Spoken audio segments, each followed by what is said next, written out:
Hello everyone, ಎಲ್ಲರೂ ಹೇಗಿದ್ದೀರಾ? Welcome to my mini vlog. ಇದು ಸೋಮವಾರ ಮತ್ತು ಮಂಗಳವಾರದ ಮಿನಿ ವ್ಲಾಗ್ ಆಗಿರುತ್ತೆ, ಅಂದರೆ ಸಂಕ್ರಮಣ ಹಬ್ಬದ ವ್ಲಾಗ್ ಆಗಿರುತ್ತೆ. ನಾವು ಉತ್ತರ ಕರ್ನಾಟಕ ಸೈಡ್ ಸಂಕ್ರಮಣಕ್ಕೆ ನಾವು ಫಿಕ್ಸ್ ಆಗಿ ಶೇಂಗಾ ಹೋಳಿಗೆನ ಮಾಡ್ತೀವಿ. ಹಾಗೆ ಅದ್ರ ಜೊತೆ ಸಜ್ಜಿ ರೊಟ್ಟಿನೂ ಕೂಡ ಮಾಡ್ತೀವಿ. ನೋಡಿ, ನಾವು ಸಜ್ಜಿ ರೊಟ್ಟಿನ ಯಾವ ರೀತಿ ಮಾಡ್ತೀವಿ ಅಂತಂದರೆ, ಸ್ವಲ್ಪ ಗಟ್ಟಿಯಾಗಿ ನಾದ್ಕೊಂಡು ಜಿಗಿ ಹಾಕಿ ಅದನ್ನು ಸ್ವಲ್ಪ ಅಂಗೈ ಆಗುವಷ್ಟು ಬಡಿದು, ಆಮೇಲೆ ಲಟ್ಟಣಿಗೆಯಿಂದ ಈ ರೀತಿ ತೀಡಿ ಆಮೇಲೆ ನಾವು ಸಜ್ಜಿ ರೊಟ್ಟಿನ ಮಾಡ್ತೀವಿ.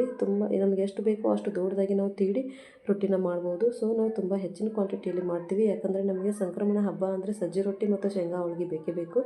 ಸೊ ಅದ್ರ ಮೇಲೆ ಹಾಕೋಕ್ಕೆ ಅಂತ ನಾವು ಶೇಂಗಾ ಹಿಂಡಿ ಆಮೇಲೆ ಗುರೆಳ್ಳು ಹಿಂಡಿನ ಮಾಡ್ತಾಯಿದ್ದೀವಿ. ಅವತ್ತು ಆಮೇಲೆ ಎಲ್ಲ ಥರದ ವಿಧವಾದ ಥರದ ಪಲ್ಯಗಳನ್ನು ಕೂಡ ಮಾಡ್ತೀವಿ.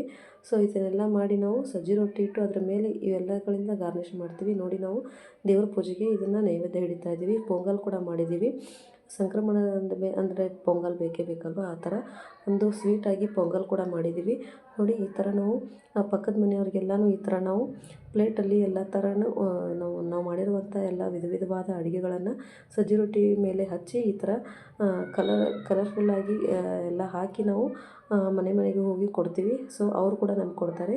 ನಮ್ಮ ಹಳ್ಳಿ ಸೈಡ್ ಇವೆಲ್ಲನೂ ತುಂಬ ಸ್ಪೆಷಲ್ ಅನಿಸುತ್ತೆ. ಸಂಕ್ರಮಣ ಅಂದ್ರೇ ಈ ಥರ ಒಬ್ರಿಗೊಬ್ರು ಕೊಟ್ಟು ತೊಗೊಂಡು ಮಾಡೋದ್ರಿಂದ ಎಷ್ಟು ಖುಷಿ ಇರುತ್ತಲ್ವ, ಅದಕ್ಕೋಸ್ಕರ ಇದು ಒಂದು ರೀತಿ ನಮ್ಮ ನೆರೆಹೊರೆಯವರ ಜೊತೆಗೆ ನಾವು ಚಲೋ ರಿಲೇಷನ್ಸನ್ನು ಬಿಲ್ಡ್ ಮಾಡೋಕ್ಕೂ ಕೂಡ ಹೆಲ್ಪ್ ಆಗುತ್ತೆ. ಸೊ ನಮ್ಮ ಹಳ್ಳಿ ಸೈಡ್ ನಾವು ಈ ರೀತಿ ಎಲ್ಲ ರೀತಿ ಅಡುಗೆ ಮಾಡಿ ಅವ್ರಿಗೆ ಕೊಡ್ತೀವಿ, ಅವ್ರು ಕೂಡ ನಮಗೆ ಕೊಡ್ತಾರೆ.